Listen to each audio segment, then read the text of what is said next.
Morning. आज day आहे 143 म्हणजे आय लव्ह यू. खरं म्हणजे आय लव्ह यू बोलण्यासारखं तर माझ्यामध्ये खूप सारं आहे आणि मी स्वतःवरती खूप खूप खूप जास्त प्रेम करते. आणि पण ॲज युज्युअल आमची इथं लाईट गेली होती म्हणून मी सुप्रियाच्या घरी होती, कारण तिच्या घरी इन्व्हर्टर आहे. येता येता मी आणले होते मस्त की तांदूळ आणि चणे आणले होते. आणि पुरी अशा का क्रीम लावतात मला माहिती नाही, पण मी फक्त ट्राय करत होतो काय लॉजिक आहे, पण ठीक आहे. त्यानंतर मी हात फोल्ड करण्याचा प्रयत्न करत होते. इकडे स्वयंपाक रेडी झाला होता, म्हणजे आज मी काहीतरी साधं खाण्यावरती होती. मस्तपैकी डाळ भात एन्जॉय केला. आणि हे बघा, हा माझा ओव्हरसाईज शर्ट आहे आणि आय गेस याला 2 ते 3 वर्ष जास्त झाले असतील, पण हे मला कॅरी करता येत नाही मला असं वाटते. कारण की मी खूप जास्त पातळ आहे की शर्ट जास्त मोठे हे मला अजून कन्फ्युजन आहे. खरं म्हणजे मी बरोबर आहे, शर्टच जास्त मोठं आहे, म्हणून जाऊन दे, इग्नोर करा दिस. पण याला काही ना काही मी अल्टरनेट शोधलंच.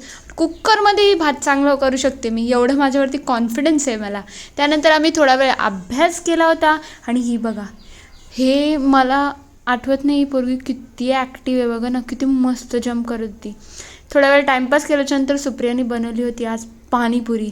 मग आपण थोडाफार पाणीपुरी एन्जॉय करूया, कारण की हिने जे पाणी मी तिखट बिलकुल खात नाही आणि हे लोक भयंकर तिखट खातात.